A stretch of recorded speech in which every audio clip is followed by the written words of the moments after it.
आपी माहा के मैसेज। मलिहा ने हैरान होकर मोबाइल की तरफ देखते हुए कहा, आपी तो फुफ्फो की तरफ थी और मोबाइल तो इधर ही था। अच्छा, देखती हूँ क्या बात है। अब मलिहा ने माहा के वॉइस मैसेज ओपन करके सुनना शुरू किए। मलिहा, सुनो, तुम वादा करो जो कुछ तुम्हें बता रही हूँ तुम किसी को नहीं बताओगी। माहा के मैसेज से मलिहा और हैरान हो गई। तुम्हें पता है मलिहा, ये दुनिया बहुत जालिम है। ये सिर्फ माँ बाप के साथ ही होती है। माँ बाप के बगैर बेटी किसी की लाडली नहीं होती और कोई भी वो मोहब्बत नहीं कर सकता, ना वो इज्जत दे सकता है जो माँ बाप देते हैं। आज मोहब्बत के नाम पर मैंने ठोकर खाई है जिसने तोड़ कर रख दिया है।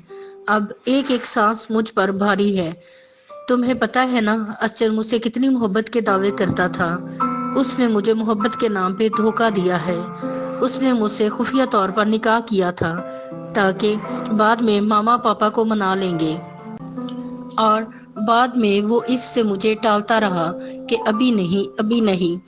जब भी मैंने फुफ्फो को बताना चाहा तो उसने मुझे रोक दिया और अब मैं उसके बच्चे की माँ बनने वाली हूँ। आज जब अचानक मैंने निकाहनामा देखा तो उस पर असद के साइन ही नहीं है। उसने मुझे धोखे में रखा मलिहा, और जानबूझकर ऐसा किया। मैं सोच रही थी कि अब मेरी जिंदगी में सुकून आ जाएगा, मगर सुकून की जगह तूफान आ गया। सब मुझसे नाराज भी होंगे तो आहिस्ता आहिस्ता मना ही लूंगी, लेकिन शायद खुशियां मेरे नसीब में ही नहीं लिखी होंगी। और मैं जबरदस्ती असद पर एतमाद करके खुद को खुशियों का हकदार समझने लगी थी।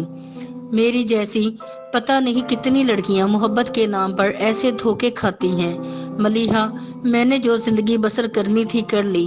जो मेरा नसीब था मुझे मिल गया, मगर मैं अपने बच्चे का ऐसा मुकद्दर हरगिज नहीं बनने दूंगी, और ना ही खुद अपनी माँ की तरह कटहरे में खड़ी होंगी। मलिहा, तुम्हें पता है ना, मेरी माँ के जनाजे पे औरतें कैसी कैसी बातें करती थी। मलिहा, तुम्हें मेरे बारे में सब पता है।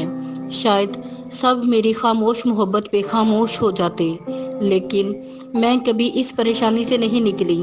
और अब गौर से मेरी बात सुनो मलिहा, मेरे राज को मेरी अमानत रखना तुम।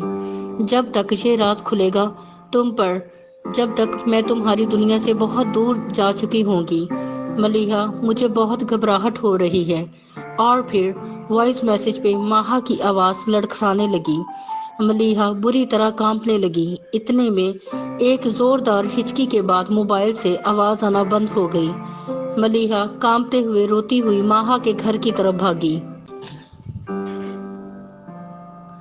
मलिहा माहा के घर में दाखिल हुई तो आयमा ने फौरन कहा, मलिहा तुम, असद कैसा है अब? मगर मलिहा ने सुनी अनसुनी करके माहा के कमरे की तरफ दौड़ लगाई हुई थी।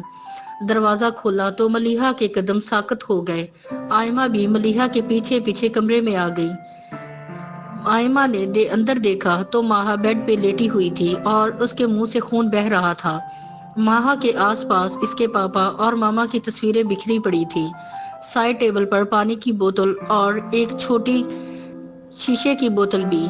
आयमा ने जाकर माहा को हिलाया और मलिहा भी लड़खड़ाती हुई पास पहुंची और हाथ से माहा को थोड़ा सा हिलाकर सहमी सहमी बोली, उठो आपी आप। माहा आपी। आयमा भागकर कमरे से बाहर गई। मलिहा अचानक कुछ ढूंढने लगी तो बेड के नीचे माहा का मोबाइल देखकर जल्दी से छुपा लिया। मेरी अमानत, मेरी माहा का राज। मलिहा ने माहा का सर अपनी गोद में रखकर चीख चीख कर रोना शुरू कर दिया।